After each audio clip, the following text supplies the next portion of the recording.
Dr. Jose Chameleone munange bamukoledde surprise eya Valentine eside eno Juliet zawedde ate nga munange Pallaso eside eno muganda wange ne Coco Must Shine bekoze ebintu eside eno Valentine munange ate yabanyumidde okukamalako obumazi eside eno ngenda kubeera nga munange nga ntandika n'akatambi ka Dr. Jose Chameleone ate maaso awo njije n'omuyimbi Pallaso nga bolaba munange akatambi mwana mulenzi Dr. Jose Chameleone bamukoledde munange Valentine surprise eside eno kwabaddeko zi berries munange ate ezakabi wali mu black mu red muganda wange fruits zonna zabaddeko ate eside eno munange ate era nga obolaba Dr. Jose Chameleone nagamba nti aya basi kansabule ebyokulya eside eno era nga bolabaawo muganda wange kyatambulidde ddala bulungi nnyo okukamalako obumazi omukyala Juliet zawedde tunuuyira akatambi kaako.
naye nga bwekyo munange ate bwe kyatambudde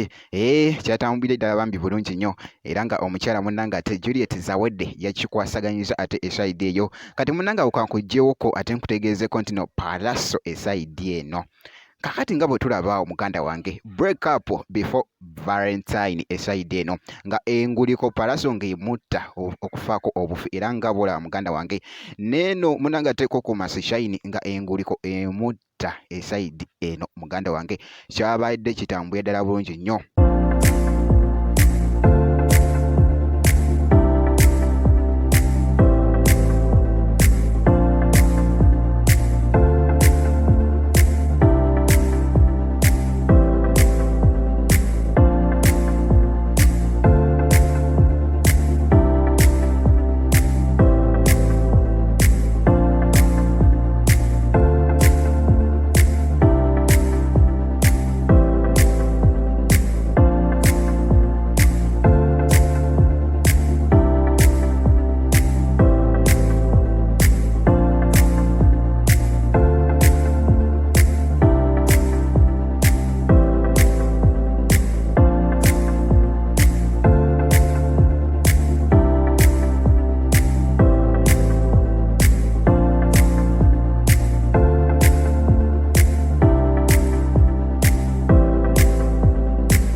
era nga yonna gye byagoleete muganda wange mu katambi era nga n'amuwa munange ate wali ekimuli naye nga munnaye Coco Must Shine nga azirika bitya eside eno omukwano gwabadde ate gumutta okukamalako obumazi naye nga bwekyo munange ate bwe kitambudde bwenti bwenkoze kuzi updates zino making sure nti no osubscribinga obeera nga tonaba video sobola ogimpya like nakyo kibeera kitambuya ddala bulungi nnyo.